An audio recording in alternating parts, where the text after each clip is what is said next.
ডিপিডিসিতে রাজ করে রেখেছে, এখনো রাজত্ব করতেছে, এখনো 11টা প্রতিষ্ঠান তার নিয়ন্ত্রণ।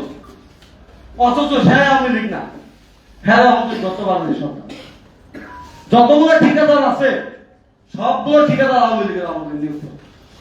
এই 17 বছর তারা লুটে বুঝে এখনো খাচ্ছে, তাদেরকে ধরা না।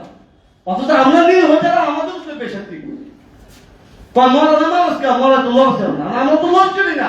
এখন আমাদের লড়তে হবে, এখন আমাদের গা ভাড়া দিয়ে রাজপথে নামতে হবে।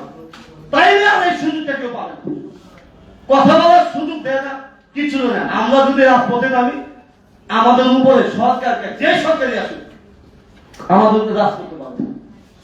আপনারা যারা আছেন আপনাদের কাছে হাত জোড় করে এই কথাটাই বলবো, আমরা যারা কে আউটসোর্সিং, কে দৈনিক মজুরি, কে প্রকল্প, এটা আমি চাই না। আমি একটা দিন চাই আমরা সকলে অস্থায়ী কর্মচারী। আমার বাংলাদেশের সকল দপ্তর, অধিদপ্তর এবং পরিদপ্তরে যত অস্থায়ী কর্মকর্তা কর্মচারী আছে সকলের চাকরির নিশ্চয়তা প্রদান করতে হবে। এইটা হচ্ছে আমার এক নম্বর দাবি।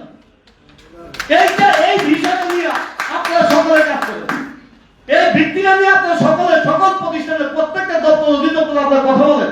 ইনশাআল্লাহ বাংলাদেশে যদি 20 লক্ষ লোক হয়ে থাকে অস্থায়ী কর্মকর্তা কর্মচারী, আপনার 5 লক্ষ না হোক 2 লক্ষ লোক যদি রাজপথে নামে সরকারের কুশিয়ার মিলে দেবে। কিন্তু আমরা আমাদের এই অতিরিক্ত হবে প্রত্যেককে। আপনারা নেতাদের দায়িত্ব দিয়ে নষ্ট করেন, নেতারা তো আপনার কদিকে যাবে। আমি কয়জনের সাথে কথা বলবো, আপনাদের নিজেদের দায়িত্ব নিতে হবে। ধন্যবাদ। আমি আর বেশি কথা বলবো না। এবার